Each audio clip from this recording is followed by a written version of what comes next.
కళ్యాణ్ కొన్ని సంచలన వ్యాఖ్యలు చేశారు. ఆయన డిప్యూటీ సీఎం హోదాలో ఉన్నారు. అలాగే సనాతన ధర్మాన్ని రక్షించడం కోసం, లేదంటే సనాతన ధర్మం పూర్తిగా మంట కలిసిపోయింది గత ప్రభుత్వ హయాంలో, దీనికి కారణం జగన్మోహన్ రెడ్డి అని చెప్పే ప్రయత్నంలో ఆయన సుప్రీంకోర్టుని లేదంటే చట్టాలని కూడా నిందించారు, తప్పుబట్టారు. కోర్టులు లేదంటే కోర్టు తీర్పులు, చట్టాలు ఎవరికి అనుకూలంగా పనిచేస్తున్నాయనే దానికి సంబంధించి కూడా కొన్ని సంచలన ఆరోపణలు చేశారు. మొన్న పురంధేశ్వరి గారు మాట్లాడారు అనుకుంటే, తాజాగా పవన్ కళ్యాణ్ గారు మాట్లాడడం ఒక రకంగా సనాతన ధర్మం కాపాడుతున్నావు అంటూ అక్కడ నెయ్యి కల్తీ జరిగిందనో ఇంకో విషయం లేవనెత్తి కంప్లీట్గా చివరికి అక్కడ అక్రమాలు జరుగుతున్నాయి, అవినీతి జరిగింది, శ్రీవాణి ట్రస్ట్ పేరుతో కూడా అక్కడ కోట్ల రూపాయలు మింగేశారు అనే కొత్త అంశాలు తెర మీదకు తీసుకొచ్చే ప్రయత్నం. ఒక రకంగా డైవర్షన్ పాలిటిక్సా, నిజంగా సనాతన ధర్మం మీద ఉన్న చిత్తశుద్ధితో పవన్ కళ్యాణ్ గారు చేస్తున్న వ్యాఖ్యల, ఇదే అంశం మీద చర్చించే ప్రయత్నం చేద్దాం. సార్, మొన్న మనం మాట్లాడుకున్నాం పురంధేశ్వరి గారు చేసిన వ్యాఖ్యలు, తాజాగా పవన్ కళ్యాణ్ గారు కూడా చేసిన వ్యాఖ్యలు ఒకసారి వినిపిద్దాం, తర్వాత దీని మీద మాట్లాడతాం. దశాబ్దాలుగా చూస్తున్నాం, ఇదేం కొత్త కాదు. చట్టాలు కూడా పనిచేస్తాయా? చట్టాలు కూడా ఎలా పనిచేస్తాయంటే, సనాతన ధర్మాన్ని పాటించే వారిపై వైపు నిర్దాక్షిణ్యంగాను, సనాతన ధర్మం పాటించే వారి వైపు చట్టాలు ఎలా పనిచేస్తాయంటే నిర్దాక్షిణ్యంగా పనిచేస్తాయి. అన్య ధర్మాలు పాటించే వారిపై ఎక్కువ మానవత్వం, దయ చూపిస్తారు. ఇంకా దూషణ చేసే వారికి కోర్టులు రక్షణ కల్పిస్తాయి. అయిన వాళ్ళకి ఆకులు, కానీ వాళ్ళకి కంచాలు. ఇప్పుడు అది కూడా పోయింది, ఆకులు కూడా పోయింది, చేతుల్లో పెట్టి నాక్కోమంటున్నారు. సనాతన చాలా పెద్ద కామెంటే కదా సార్ ఇది. నిజంగా చట్టాలు అన్ని ధర్మాలు వాళ్ళకి పాటించే వాళ్ళకే ఉంటే ఇంక ఈయన అన్న తర్వాత చేతులు కాలిపోయినాయి, ఆకలి పెట్టుకుని, అంటే ఎందుకు ఎంత ఆగ్రహం, ఎంత కోపం? నిజం, ఈ విషయంలో ఒప్పుకుంటా నేను. ఆయన చెప్పింది చాలా కరెక్ట్. ఇప్పుడు మీరు ముస్లింలకు సంబంధించి ఒక చిన్న ప్రాబ్లం వచ్చింది అనుకోండి, కమ్యూనిటీ వస్తుందంటే ఫస్ట్ హిందువులు తీసుకెళ్ళి అరెస్ట్ చేసేస్తారు. ఇది చిన్న టెక్నిక్. టిప్పు సుల్తాన్ విగ్రహం పెట్టాలనుకున్నారు. టిప్పు సుల్తాన్ ఎవడు? ఈ దేశం మీదకి దండయాత్ర చేసినోడు, ఈ దేశాన్ని ఆక్రమించుకున్నాడు. ఆ తర్వాత వాడు బ్రిటిష్ వాడితో పోట్లాడాడు కాబట్టి వాడు ఈ దేశానికి దేశభక్తుడట. ఈ దేశాన్ని ఆక్రమించుకోవడానికి వచ్చినోడు, ఇక్కడ పుట్టినోడు కాదు వాడు. కానీ వాడి విగ్రహాన్ని తీసుకొచ్చి అక్కడ పెడదాం అనుకున్నారు. అంటే మరి చిన్నప్పుడు మా పాఠ్యాంశాల్లో కూడా టిప్పు సుల్తాన్ గురించి గొప్పగానే చెప్పారు. అదే చెప్పారు, టిప్పు సుల్తాన్ దొంగ లేదంటే అదమని చెప్పలే. మరి అదే కదా ఇప్పుడు మనకి అక్బర్ ది గ్రేట్. అవును, అదే అక్బర్ని ఎదిరించినటువంటి వాడు ఎక్కడ ఉన్నాడో తెలియదు. అవును, అంటే మన పాఠ్య పుస్తకాల్లో దరిద్రం రాశారు దశాబ్దాలుగా. అవును, రాశారు. మరి ఈ దేశం మీదకి దండయాత్రలు చేసినటువంటి దరిద్రులందరినీ వీరులుగా, వాళ్ళ మీద పోరాడినటువంటి వాళ్ళందరినేమో కంట్రోల్ లేనటువంటి వాళ్ళుగా పుస్తకాలు రాసి, వాళ్ళు ఆ రోజున రాసిన ఉద్దేశం ఏంటి? మత విభజన రాకూడదు, అట్లా రోజు ఆ పాఠ్య పుస్తకాల్లో చదివితే అక్బర్ వచ్చి ఎట్ట నాశనం చేశాడు, ఈడెట్ట నాశనం చేశాడు అంటే మన పక్కన ఉన్నట్టు ముస్లిం చూస్తే ఆ ఫీలింగ్ వస్తే అట్లా రాకూడదు అన్న ఉద్దేశంతో రాశారు. Very good. అట్లా రాసేటప్పుడు నువ్వు వీళ్ళ మీద ఎందుకు రాయాలి? వీళ్ళ గురించి అసలు శాంతం మానేస్తే ఇంకా అసలు పోరాట స్ఫూర్తి ఏముంది? 700 సంవత్సరాలు కూడా కొట్టాడుకోవడం ఎందుకు? ఈ దేశం అస్తిత్వం కోసం పోరాడడం ఎందుకు? మరి ఏ దేశంలో? నేను చైనాలో అట్ట రాస్తున్నారా? చైనాలో రాజుల మీద పోరాడినటువంటి వాళ్ళ గురించి కదా రాసింది, ఉద్యమాలు చేసిన వాడి గురించి కదా రాసింది. అదే ఉద్యమకారులు ఎక్కడ వచ్చేటప్పుడు స్వతంత్రం కోసం పోరాడిన వాడిని వదిలేసి స్వతంత్రానికి సంబంధించినటువంటి దాంట్లో స్వతంత్రాన్ని లాక్కున్నోడి గురించి పాజిటివ్ రాసుకొచ్చారు. అక్బర్ ఈ దేశాన్ని దండయాత్రలు చేశాడా, లేకపోతే అక్బర్ ఏమన్నా ఈ దేశానికి వచ్చి అన్నం పెట్టాడు మనకి? లేదా బ్రిటిష్ వాడు ఈ దేశానికి అన్నం పెట్టాడా, లాక్కుపోయాడు మన దగ్గర నుంచి? కానీ అట్లా రాసుకొచ్చి మనకి ధవళేశ్వరం బొమ్మ దగ్గర ఎట్లా పెడతారో అట్లాగా ఉంటుంది. అట్లాగా మనకు ఒకటి బానిసత్వం నేర్పారు. ఈ బానిసత్వపు దరిద్రం ఎట్లా వచ్చేసిందంటే ఆ విగ్రహం పెట్టేదాకా వచ్చింది. ఆ విగ్రహానికి అభ్యంతరం చెప్పినప్పుడు మొత్తం ఆ ఏరియాలో ఉన్న ముస్లింలంతా ఏకమయ్యి పోలీస్ స్టేషన్ కూడా తగలబెడితే అభ్యంతరం చెప్పిన హిందువుని తీసుకెళ్లి అరెస్ట్ చేసి జైల్లో పెట్టారు. హిందూ నాయకులను తీసుకెళ్లి అరెస్ట్ చేసి జైల్లో పెట్టారు. ఎందుకంటే మిమ్మల్ని మేము కాపాడడం కోసం పెట్టామని చెప్పారు వాళ్ళకి. మీ ఇంటి మీదకి దాడి చేస్తారని వాళ్ళు మీకు ఏదైనా అయిపోతుంది, మీ ప్రాణాలకు ప్రాబ్లం ఏమో అని చెప్పి. అది ఎక్కడ లెక్క అసలు? నువ్వు టిప్పు సుల్తాన్ వాళ్ళకి దేవుడు ఎట్లాగయ్యాడు? మతం ఆధారంగా. అదే సందర్భంలో పృథ్వీరాజ్ చౌహాను లేకపోతే కనుక పోరాడినటువంటి అనేక మంది యోధులకు సంబంధించినటువంటి వాళ్ళు ఔరంగజేబు పేరు పెడతావా ఒక రోడ్డుకి? అదే ఔరంగజేబుని రోడ్డు మీద నిలబెట్టినటువంటి అక్బర్ గురించి ఏం మాట్లాడతావు? తర్వాతన ఔరంగాబాద్ అనే ఉంది కదా, అదే మరి ఇదేందో ఊరి పేరే ఉంది కదా. కాబట్టి ఈ దేశంలో సనాతన ధర్మాన్ని చంపేసే కుట్ర దశాబ్దాలుగా నడుస్తూనే ఉంది. అది ఇప్పుడు పీక్ స్టేజ్కి వెళ్ళి ఎట్ అయిపోయిందంటే ఒకళ్ళని బుజ్జగించడం, ఒకళ్ళని బెదిరించడం. అంటే హిందూ ముస్లిం ఇష్యూ వచ్చిందనుకోండి, ముస్లింలకి సంబంధించి నువ్వు గనక నెగిటివ్ కామెంట్ చేస్తే వెంటనే తీసుకెళ్లి బొక్కలో దోస్తారు, జైల్లో పడేస్తారు. మామూలుగా ఉండదు, దాడులు ఉంటాయి, అన్నీ ఉంటాయి. అదే హిందువులకు సంబంధించి దేవుళ్ళనే దూషిస్తారు, దారుణమైన మాటలు మాట్లాడతారు. కానీ హిందువు దాన్ని తప్పు అనగానే మతోన్మాదని చెప్పి హిందువుల్లో నుంచి వచ్చి వాగుతూ ఉంటారు. ఇది విచిత్రం. అంటే పవన్ కళ్యాణ్ గారు అంత చరిత్రలోకి వెళ్ళి మాట్లాడారా, లేదంటే ఇప్పుడు జగన్ చేసిన గురించో జగన్ గురించో మాట్లాడారా? కాదు కాదు, అది ఇదైతే చరిత్ర గురించినే మాట్లాడారు. ఎందుకంటే నిత్యం జరుగుతున్నటువంటి కేసులన్నీ కూడా హిందువుల మీద దాడులు జరిగినా కూడా హిందువుల్ని అరెస్ట్ చేసి జైల్లో పెడుతున్న సందర్భాలు ఎక్కువ ఉన్నాయి. అలాగే తన రక్షణ కోసం నిలబడ్డ హిందువునేమో జైల్లో పెడుతున్నారు, కేసులు పెడుతున్నారు. అదే సమయంలో దాడి చేసిన వాళ్ళ విషయంలోనేమో ఇదిగా పోషిస్తున్నాడు. అదే విషయం ఆయన మాట్లాడేది. అంటే హిందువు అని చెప్పుకోవాలంటే భయపడే పరిస్థితి. ఇప్పుడు ఎక్కడ ఎందుకు మొన్న మీకు రంజాన్ మాసానికి సంబంధించిన వేడుకలు జరుగుతాయి. దాంట్లో ఎక్కడైనా నువ్వు మైకు పెట్టుకుంటే ఎంత, లేకపోతే కనుక ప్రార్థన చేస్తే ఎంత అని ఏమన్నా డబ్బులు అడుగుతారా? క్రిస్మస్కి ఏరియాల్లో సభలై పెట్టుకుంటారు, వాళ్ళకి ఏమన్నా నువ్వు మైకు పెట్టుకుంటే ఎంత, డెసిబుల్స్ ఎంత సౌండ్, ఎంత డబ్బులు అని అడుగుతున్నారా?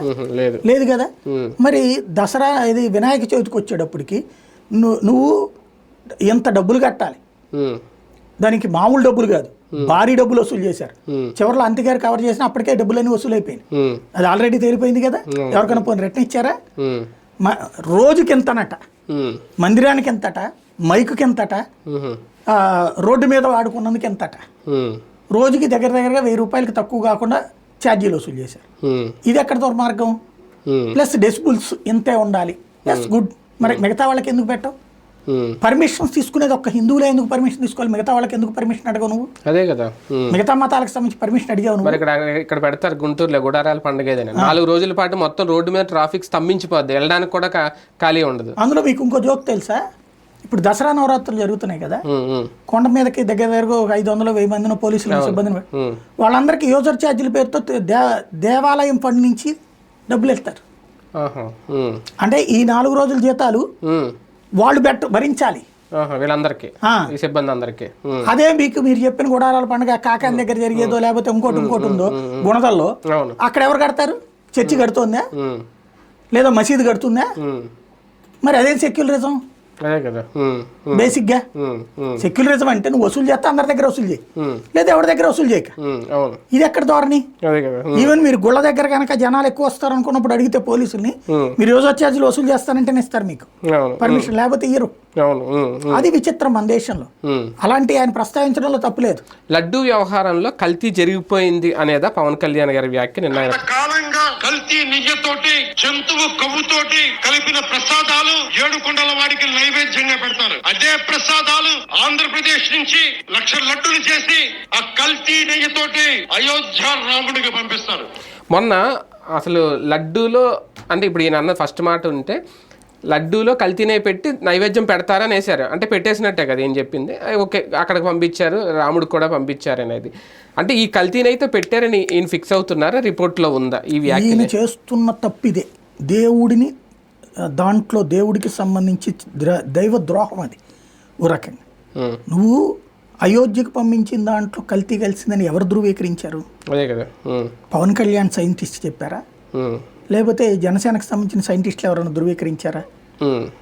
నువ్వు మొన్న బయటపడింది ఒకటి, అది కూడా ఇదే ఏఆర్ డైరీ గతంలో ఉత్పత్తి చేసేం పంపించలేదు. ఇది గుర్తుపెట్టుకోవాలి. నేను అనే పాయింట్ ఏంటంటే ఏఆర్ డైరీ తప్పుడుది అనుకుందాం. ఏఆర్ డైరీ ప్రొడక్షన్ మన దగ్గరికి రిసీవ్ అవ్వడం బిగినైంది మన జూలై నుంచినే, అంటే మీరు వచ్చిన తర్వాతనే. అంతే కదా, జూలై అంటే వాళ్ళ దాంట్లో కల్తీ కలిసింది అంటే మీరు వచ్చిన తర్వాత కలిసింది. అలాగని మీ వల్ల అని చెప్పను నేను, చంద్రబాబు వల్లనో పవన్ కళ్యాణ్ వలన అని చెప్పను. వాడు కల్తీనా కుట్ర అనేది తేల్చాలి. కానీ గత 5 ఏళ్ల నుంచి కలిసిపోయిందని ఎలా ధృవీకరిస్తున్నావు నువ్వు? మినిమం శాంపుల్ తీయకుండా, అంటే 3 టెస్టులు చేయకుండా బియ్యం కందిపప్పు దగ్గర నుంచి ఏది లోపలికి రానియరు. చిన్నపాటి కల్తీ కనిపించినా దాంట్లో ఇమ్మీడియట్గా వస్తుంది, ఆపేస్తారు, వెనక్కి పంపించేస్తారు. ఇట్లాగా జగన్ టైంలో, చంద్రబాబు టైంలో 14 వెనక్కి వెళ్ళినాయి, 18 వెనక్కి వెళ్ళినాయి జగన్ టైంలో. కాబట్టి ఆటిట్టి దాటి కల్తీ జరిగిందంటే పెద్ద కుట్ర అయి ఉండాలి. అవును. అంతే కదా. అవును. అది మొన్ననే కదా నీ దగ్గర బయటపడింది. నువ్వు 5 ఏళ్ల నుంచి అదే తింటారని ఎట్లా ధృవీకరిస్తున్నావు? అయోధ్యకి అది పంపించారు నీకు ఎవరు చెప్పారు? అదే కల్తీ జరిగిందని, లడ్డూలో కల్తీనే అయోధ్యకి పంపించారని ఎవరు చెప్పారు నీకు? అయోధ్యకి అట్లాంటి లడ్డు పంపించారని నువ్వు ఎలా జడ్జిమెంట్ ఇస్తున్నావు? ఇది పచ్చి దగా కదా. అయోధ్యకు పంపించిన లడ్డూలు నాకు తెలిసి అయోధ్యకు పంపించిన లడ్డూల్ని ప్రత్యేకంగా చేయించారు.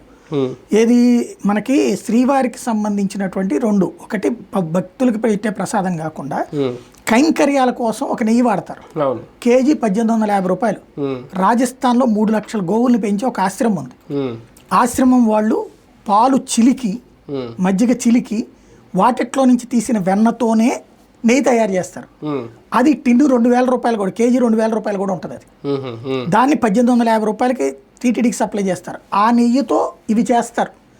అదే నెయ్యితో అయోధ్యకు పంపించారు వీళ్ళు, నాకు తెలిసినంత వరకు. ఒకవేళ అట్లా కాకపోయినా ప్రత్యేకంగా తయారు చేయించారు. అయోధ్యకు ప్రత్యేకంగా తయారు చేయించినప్పుడు క్వాలిటీతోనే పంపిస్తారు కదా. దాంట్లో కల్తీ అని ఎవరు చెప్పారు? పోనీ తిన్నటువంటి వాళ్ళు ప్రధానమంత్రి వాళ్ళకి తెలియదా? లేదా అక్కడికి వెళ్ళిన స్వామీజీలకి తెలియదా? అందులో నువ్వు చెప్పినట్టు చేప కొవ్వు అయితే వాసన రాదా? అదే కదా. చేప నూనె వాసన అది వాడిన వాళ్ళకి ప్రతి ఒక్కడికి తెలుసు. చేప నూనె అనేటటువంటిది చాలా జిడ్డు వాసన. అది 2 రోజులకే అది మొత్తం కంపు కంపు అయిపోతుంది. దాన్ని దాచేసేటటువంటి టెక్నాలజీ ఉంటే ఆడు గొప్పోడిక. చేప నూనె ఆవు మాంసానికి సంబంధించిన నూనె వాడితే. ఇక్కడ వాస్తవాన్ని మనం ఖచ్చితంగా ట్రై చేయాలి. సనాతన ధర్మానికి సంబంధించిన ఇష్యూ ఇది. కానీ ఇది అయోధ్యకి అది పంపించారని ఈయన ధృవీకరిస్తున్నాడు. ఒక రకంగా కొత్త పాయింట్ తీశారు మరి దీనికి నిజంగా వైసీపీ సమాధానం రెచ్చగొట్టడం వాళ్ళని, ఏది బీజేపీ వాళ్ళని, నీకు కూడా అట్లాంటిది పంపించాడని వాళ్ళని రెచ్చగొట్టడం, వాళ్ళు మాట్లాడడం. అయితే తిరుమలలో అక్రమాలు జరుగుతున్నాయి లేతే అవినీతి జరుగుతుంది అని చెప్పే ప్రయత్నం ఆయన దీని గురించి కూడా మాట్లాడారు. శ్రీవాణి ట్రస్ట్ లో ఏం జరుగుతుంది అంతంత ఏంటో. Chairman Sri Y.V. Subbareddy, I would like to bring you to the entire nation what he had done in his tenure. He established a trust called Sriwani Trust, which will collect rupees 10,000 for darshan of Lord Balaji, and the receipt they give is for 500. అంటే మొత్తం నాకు తెలిసి మీకు తెలిసి అనుకుంటుంది 10,500 తీసుకుంటే 500కే receipt ఇస్తారు. 10,000 రూపాయలు శ్రీవాణి ట్రస్ట్కి వెళ్తాయి. అంటే ఆ 10,000 రూపాయలు వీళ్ళు తినేస్తున్నారనా ఈయన ఆరోపణ? ఇప్పుడు ఇది మొదటి నుంచి ఒక అపోహని సృష్టించి, అంటే ఒక అబద్ధాన్నో లేదా ఒక అపోహని సృష్టించి చేయటం. శ్రీవాణి ట్రస్ట్ తెలుగుదేశం హయాంలోనే స్టార్ట్ అయింది. టీటీడీ నుంచి డబ్బులు తీసి దాంట్లో ఇవ్వాల్సి వస్తుంది. దానికి ధర్మారెడ్డి ఏంటంటే ఆ గుడిని ఏదో బాగు చేద్దాం అనుకుని గుడి సొమ్ముల్లో నుంచి డబ్బులు కాకుండా భక్తుల సొమ్ముల్లో నుంచి అని బ్రేక్ దర్శనం అనేటటువంటి దాన్ని 10,500 రూపాయలు చేసి 500 రూపాయలేమో దర్శనానికి, 10,000 రూపాయలేమో శ్రీవాణి ట్రస్ట్కి 2 రిసిప్ట్లు ఇస్తారు. 500 రూపాయలు టీటీడీది, 10,000 రూపాయలు శ్రీవాణిది, 2 రిసిప్ట్లు. అంటే దర్శనం రిసిప్ట్ మాత్రం 500కే ఉంటుంది. అదే దర్శనానికి 500, శ్రీవాణికి మన చేత విరాళం ఇప్పించినట్టు 10,000 రూపాయలు. ఈ డబ్బులతో రాష్ట్రంలో తెలుగుదేశం హయాంలో 400, 500 గుళ్ళో కట్టారు. జగన్ హయాంలో 2,500 గుళ్ళు కట్టారు, ప్రారంభించారు. అందులో 750 ఏమో సమరసత ఫౌండేషన్ అనే సంస్థ కట్టింది. సమరసత ఫౌండేషన్ అనేటటువంటి సంస్థ 750 ఆలయాలు కట్టించింది. 10 లక్షల రూపాయలు ఇచ్చారు. అంతకుముందు చంద్రబాబు టైంలో 5 లక్షలు గుడికి ఇస్తే వీళ్ళ టైంలో 10 లక్షలు ఇచ్చారు. ఇస్తే గుడి కన్స్ట్రక్షన్ 15 నుంచి 16, 18 లక్షలు అయినాయి. లోకల్గా వాళ్ళతో పెట్టుబడి పెట్టి ఓవరాల్గా దళిత వాడలు, గిరిజన వాడల్లో ఎక్కడైతే మత మార్పిళ్ళు ఎక్కువ జరుగుతున్నాయో వాటిని కంట్రోల్ చేయడం కోసం అని చెప్పేసి వాళ్ళని అడిగితే ఏమన్నారంటే, అప్పుడు సమరసత ఫౌండేషన్కి సంబంధించిన హెడ్ మనకి ఇంటర్వ్యూ ఇచ్చారు, మన లైవ్లోనే తీసుకున్నాం. అక్కడ వీళ్ళు ఏంటంటే ఫస్ట్ ఒక సర్వే చేశారు, ఎందుకు మత మార్పిళ్ళు జరుగుతున్నాయి దళితులు, గిరిజనులు, బడుగు బలహీన వర్గాల్లోనే అన్నటువంటి వాళ్ళందరిని అడిగారు. అంటే ఇప్పుడు మాకు పిల్లలు పుట్టారు, పెళ్ళయింది, తర్వాత బారసాలు చేసుకోవాలి, లేకపోతే పెద్ద ఫంక్షన్ చేసుకోవాలి, పెద్ద అమ్మాయి ఫంక్షన్ చేసుకోవాలి, ఏది చేసుకోవాలన్నా సరే మా ఏరియాలో గుడి లేదు, ఎక్కడో గుడి దగ్గరికి వెళ్ళాలి, అక్కడేం మమ్మల్ని సరిగ్గా పట్టించుకోరు, మా ఆహార్యాన్ని చూస్తే పట్టించుకోరు. మరి మాకు అదే మా ఏరియాలో చర్చి పాస్టర్ గారు ఉన్నారు, ఇంటికి వస్తాడు, సరిగ్గా పూజ చేస్తాడు, ఇది చెప్పుకొచ్చారు. అంటే దాన్ని కూడా చర్చ్ అంటలేదు, వాళ్ళు గుడి అంటున్నారు. నేను వాళ్ళతో ఆ రోజున మాట్లాడిన తర్వాత నాకు అర్థమైంది ఏంటంటే వాళ్ళని అది గుడి అంటున్నారు. మేరమ్మ గుడా, ఏసయ్య గుడి, ఆ పంతులు గారు వస్తున్నారు చేస్తున్నాడు అని చెప్తున్నారు, లేకపోతే ఆ పాస్టర్ గారు వచ్చేస్తున్నారు అని చెప్తున్నారు. అంటే మనం ఎక్కడైతే హిందూ ధర్మానికి సంబంధించి మాట్లాడుతున్నాం కానీ వాళ్ళకి ఫెసిలిటేటర్ పాత్ర పోషించట్లా. కాబట్టి ఆ ఫెసిలిటేషన్ పోషించాలి అన్నది ఆర్ఎస్ఎస్ వాళ్ళు ఆలోచించితే ఆర్ఎస్ఎస్ భావజాలికులు కొంతమందితో కలిపి ఏర్పడిందే సమరస్త ఫౌండేషన్. ఈ సమరస్త ఫౌండేషన్ ఏంటంటే ఇలాగ దాతలు ప్లస్ టీటీడీ వీళ్ళిద్దరి దగ్గర నుంచి ఫండింగ్తో గుళ్ళు కట్టిస్తోంది. కట్టించి అర్చకులకి శిక్షణ కూడా అదే ఇప్పించింది. టీటీడీలోనే శిక్షణ ఇప్పించారు. ఇక్కడ బయట వేరే వాళ్ళు దొరకట్లేదని ఆ ప్రాంతంలోని వాళ్ళే ఎస్సీ ఎస్టీలే ఇక్కడ మళ్ళీ అర్చకులుగా. వాళ్ళలో కొంతమంది మావాడి అర్చకుడు ఏంటి అంటే కూడా అరే ఇది దేశంలో ఉన్నటువంటి ఏ ఆలయాల్లో ఏది ఇక్కడ బ్రాహ్మణుడు కాకుండా వేరే కులాల వాళ్ళు ఉన్నారో లెక్క తీసి వాళ్ళకి చెప్పి వాళ్ళందరినీ మోటివేట్ చేశారు. దేశవ్యాప్తంగా ఇదే రాష్ట్ర వ్యాప్తంగా అనేక గిరిజన ప్రాంతాల్లో దళిత ప్రాంతాలలో గుడులు కట్టించి 15 లక్షల రూపాయలతో గుళ్ళకి సంబంధించిన స్థలం రాష్ట్ర ప్రభుత్వం సమకూర్చడం లేదంటే కొనటం చేసి దానికి ఒక కమిటీగా వేసి అందులో ఆ లోకల్ వాళ్ళతోనే కమిటీ వేసి గుడి కట్టించి స్వామీజీలతో వాళ్ళతో ప్రతిష్టలు చేయించి దానికి కావలసిన సామాగ్రి కూడా గుడి దగ్గర నుంచి పంపించి ఆ తర్వాత రెగ్యులర్ మెయింటెనెన్స్ వాళ్ళకి వదిలిపెట్టారు. ఇవి 2700 దాకా వీళ్ళ హయాంలో స్టార్ట్ అయ్యి అందులో 750 దాకా సమరస్త ఫౌండేషన్ చేస్తే 800 1000 వైసీపీ ప్రజాప్రతినిధులు చేయించారు ఓవరాల్గా. అంటే టీటీడీ చేయించింది. వైసీపీ ప్రజాప్రతినిధులు అప్లై చేసిన చోటల్లా కూడా అప్లై చేసిన చోటల్లా ఎవరు అప్లై చేస్తే వాళ్ళకి ఆ ఏరియాలో అనమాట. దీనికి కేటీఆర్ అడిగాడు మాకు కూడా కావాలని చెప్పి తెలుగు రాష్ట్రాలని 200 300 తెలంగాణ గోళ్ళకు కూడా ఓకే చేశారు. కాబట్టి ఆలయాల నిర్మాణానికి భక్తులేసిన విరాళాల నుంచి కాకుండా అర్జెంటుగా దర్శనానికి వెళ్ళాలని కోరుకునేటటువంటి హిందువుల యొక్క అవసరాన్ని బేస్ చేసుకుని 15,000 రూపాయలు పెట్టి టికెట్కు తీపిచ్చి వాళ్ళ చేత 10,500 రూపాయలు గుడి డబ్బులు గుడికి వచ్చేస్తూ 10,000 రూపాయలు ఇటు పంపించి ఇప్పుడు నాకే ఓ రోజున అర్జెంట్ అయ్యింది డబ్బులు కట్టి వెళ్ళా నేను శ్రీవాణికి దర్శనానికి. కాబట్టి అది ఒక సిస్టమ్. ఆ సిస్టమ్ని నువ్వు ఎందుకు దాన్ని నీకేం తెలుసు అని దాంట్లో లేదు నువ్వు ఎంక్వైరీ చేయించావా గుళ్ళు కట్టిందా లేదా పద వెళ్ళు మనందరం వెళ్దాం అడ్రస్లకి. ఆ శ్రీవాణి దగ్గర లిస్ట్ ఉంటది కదా ఆ లిస్ట్ దగ్గరికి వెళ్దాం. గుడి కట్టలేదా దొంగలని నిలబెడదాం. కట్టారా నువ్వు దండం పెట్టుకో అక్కడ పూజ చేయి తప్పు కదా. ఇంకా అండర్ కన్స్ట్రక్షన్ లో ఉన్నాయి కదా నేను అనేది. కన్స్ట్రక్షన్ పూర్తయిన వాళ్ళ దగ్గర లిస్ట్ ఉంది. ఆ కన్స్ట్రక్షన్ పూర్తయిన దగ్గరికి పో. అంటే సనాతన ధర్మం అని ఒక అద్భుతమైన కాన్సెప్ట్ని భుజాన్ని పెట్టుకున్నారు పవన్ కళ్యాణ్. దానికి అక్కడ అప్రిషియేట్ చేయాలి నిజంగా. ఈ డిక్లరేషన్ ఏ నాయకుడు ధైర్యం ఏ పార్టీ చేయలేదు ఇంతవరకు. ఈవెన్ చంద్రబాబు గారు కూడా ఆ సాహసం చేయలేదు అంతే. కానీ అది అలా నిర్వహించడంలో ఏమన్నా ఫెయిల్ అవుతున్నారా? రాంగ్ ఫీడ్బ్యాక్ వల్ల ఇలాంటి మాటలు మాట్లాడుతున్నారు అక్కడ ఏమన్నా ఆయన ఒకసారి సరి చూసుకోవాలి. సనాతన ధర్మాన్ని కాపాడాలనే ఉద్దేశంతో నేను సమిధనవుతాను అనటం చాలా గ్రేట్, మంచి లీడర్షిప్, అది అప్రిషియేట్. బట్ దానికి రాజకీయ లింకప్ చేసుకోవద్దు, రాజకీయ స్వార్థంతో ఆలోచించద్దు. సనాతన ధర్మం ఎక్కడా కూడా విధర్మీయులని ద్వేషించమని దూషించమని చెప్పలేదు. నీ ధర్మ పరిరక్షణ చేసుకోమంది, మంచిగా సొసైటీకి బాగు చేయమని చెప్పింది. అందులో నీకు ఒక చక్కటి అవకాశం వచ్చింది. నువ్వు చేతనైతే ఆ గుళ్ళన్నీ చూడు. ఎక్కడన్నా గుడి కట్టకుండా డబ్బులు తినేసారా పట్టుకొచ్చి బొక్కలో తోద్దాం. శ్రీవాణి ట్రస్ట్ పూర్తయినాయి అని చెప్పినటువంటి గుళ్ళన్నీ చూద్దాం. గుడి కట్టారా లేదో చూడు. మళ్ళీ దాంట్లో ఒకవేళ రేపు పొద్దున మోసం చేయడం కోసం అని చెప్పేసి గుళ్ళో సరిగ్గా గోడ కట్టలేదు ఇట్లాంటివి చెప్తే కనుక ఎవడేం చేయలేవు. గుడి కట్టారా లేదా ఆ ఏరియాలో, పూజలు జరుగుతున్నాయా లేదా, లేదంటే అందరం దానికి బాధ్యత వహించాలా. శ్రీవాణి ట్రస్ట్ అనేటటువంటిది గుళ్ళ కోసం ఏర్పాటు చేసినటువంటిది. అది నిజంగా ధర్మ పరిరక్షణలో కీలక పాత్ర పోషిస్తోంది. ఎందుకు అంటే ఏ వర్గాలైతే తమ ప్రాంతంలో ఆలయాలు లేవని ఆవేదన చెందుతున్నారో అనేక మందికి ఇక్కడ ఒకటి గుర్తుపెట్టుకోవాలి. గతంలో రాజశేఖర రెడ్డి హయాంలోనే దళిత గిరిజన ప్రాంతాల్లో అర్చక శిక్షణ అన్నటువంటిది ఏర్పాటు చేశారు. శ్వేతాభవన్లో ప్రతి 3 నెలలకు ఒక టీం ట్రైన్ అయ్యి వాళ్ళకి నెల జీతాలు వేస్తారు. ఇప్పుడు ఈ శ్రీవాణి ట్రస్ట్ తరపున కన్ఫామ్ అయిన గుళ్ళు ఏవైతే ఉన్నాయో ఆ గుడికి డబ్బులు పంతులు గారికి శిక్షణ టీటీడీనే, వాళ్ళకి నెల జీతం కూడా టీటీడీనే ఇస్తోంది. ఇది దేవాదాయ శాఖ తరపున టీటీడీ తరపున ఇస్తున్నారు. వాళ్ళకి మినిమం అమౌంట్ 5,000 10,000 పెట్టారు ఆ డబ్బులతో. తద్వారా ఒక ఆలయ వ్యవస్థని ఒక దళిత ప్రాంతంలో గిరిజన ప్రాంతాలలో ఏర్పాటు చేసే విధానం. తప్పు జరిగిందా ఖచ్చితంగా శిక్షిద్దాం, అదే కదా ఉద్దేశం అయితే అది. వాళ్ళు అప్పుడు సమరస్త ఫౌండేషన్ వాళ్ళు లెక్కతో సహా చెప్పారు, ఇదిగో 750 గుళ్ళు మేము కట్టాం, రండి చూపెడతాం, లిస్టుతో సహా ఇచ్చారు వాళ్ళు ఎక్కడెక్కడ గుళ్ళు ఉన్నాయో. కాబట్టి శ్రీవాణి ట్రస్ట్ గురించి ఇదివరకు తెలుగుదేశం పార్టీకి సంబంధించిన 2-3 మాట్లాడారు.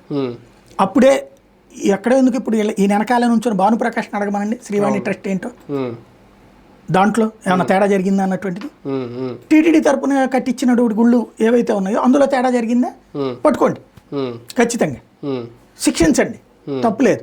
కానీ అసలు టోటల్ శ్రీవాణి ట్రస్ట్ని అవమానించద్దు. అదే కదా చాలా మంచి ఉద్దేశంతో పెట్టింది. అది చంద్రబాబు గారి టైంలోనే స్టార్ట్ అయింది, కొత్త కాదు అది. పవన్ కళ్యాణ్ తెలియకుండానే ఇందులో రాజకీయం ఇన్వాల్వ్ చేసేస్తున్నారా, రాజకీయంతో సనాతన ధర్మం లింక్ చేసేస్తున్నారా? చూడాలి. అంటే ఆయనకున్న ఫీడ్బ్యాక్తో ఆయన ఏమైనా మాట్లాడుతూ ఉండాలి. అది ఫీడ్బ్యాక్ తీసుకున్నప్పుడు వన్ సైడ్ ఫీడ్బ్యాక్ అయ్యి ఉండకూడదు, క్రాస్ చెకింగ్ మెకానిజం ఉండాలి.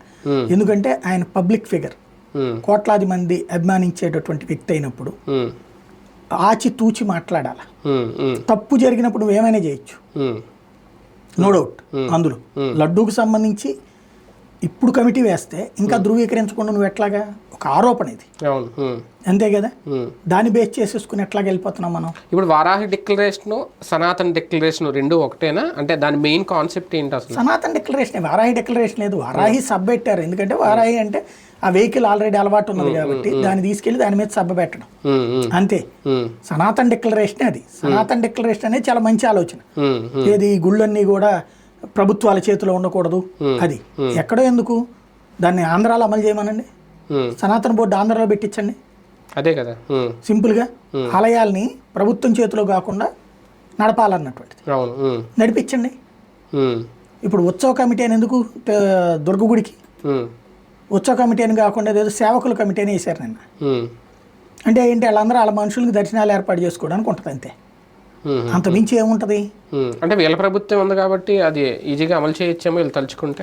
చెయ్యాలి అనుకుంటే ఏమైనా చేయొచ్చు. దేవాదాయ శాఖను కనుక ఇలా చేతిలో నుండి వదులుకోవటానికి ఎవరు ఇష్టపడరు. అదొక లడ్డూ లాంటిది, చేతిలో ఫుల్ ఇన్కమ్ సోర్స్ అది, అందుకని వదులుకోరు. అంటే మొత్తం హిందూ వ్యవస్థనే లేదంటే దేవాదాయ శాఖను ఒక ప్రైవేట్ గా మార్చాలన్నా, అంటే స్వతంత్రంగా సనాతన బోర్డును పెట్టి వాళ్ళ ద్వారా అమలు చేయాలని మంచి ఆలోచన. ఎప్పటి నుంచో RSS అడుగుతుంది అదే, కాకపోతే కేంద్ర ప్రభుత్వంగా చట్టం చేయలేదు. పోనీ ఈవెన్ బీజేపీ పాలిత రాష్ట్రాలు కూడా చేయట్లేదు. అది ఎందుకు వచ్చిందంటే దాంట్లో సమస్య ఉంటుంది. ఇప్పుడు ఎక్కడ ఎందుకో సాయిబాబా కూడా ఉంటుంది, ఓ ఏరియాకి సంబంధించినటువంటి వాసవి సత్రం ఇట్లాంటివి ఉంటాయి, బ్రాహ్మణ సత్రం, అందులో 2-3 గ్రూపులే కొట్టుకుంటుంటారు, మళ్ళీ రాజకీయ నాయకులు దూరుతుంటారు. అందుకనినే ఆలయాలు అనేటువంటి ట్రస్ట్ బోర్డుల సంరక్షణ ఉన్నాయి. అయితే సమస్య ఎక్కడ వస్తుందంటే ట్రస్ట్ బోర్డులు అంటే ఎవడ అధికారులు ఉంటే వాడిది అవుతుంది, అదే కదా, మళ్ళీ అక్కడ రాజకీయమే అంతే అవుతుంది. కాబట్టి ఈయన ప్రయత్నం అయితే మొదలు పెట్టారు అనుకోవాలి, సనాతన ట్రస్ట్ పేరుతో చర్చ తీసుకొచ్చారు. సక్సెస్ అవుద్దో లేదో చూడాలి. రైట్, చూద్దాం. మొత్తానికి పవన్ కళ్యాణ్ గారు ఒక అతిపెద్ద బాధ్యతని భుజాన్ని వేసుకున్నారు. అందులో అప్రిషియేట్ చేయాల్సిందే తప్ప అందులో తప్పు వెతకాల్సింది ఏం లేదు. కానీ అది రాజకీయం వైపు ఆయనే తీసుకెళ్ళిపోతున్నారా, రాజకీయంగా ఆయనే మార్చేస్తున్నారా? ఒక జగన్ను టార్గెట్ చేసి ఇంకొకరిని టార్గెట్ చేసి ఆయన భుజాన్ని పెట్టుకున్న అతిపెద్ద బాధ్యతలో రాజకీయం తెలియకుండా ఇన్వాల్వ్ అవుతుందా? ఒకసారి చెక్ చేసుకుంటే బెటర్.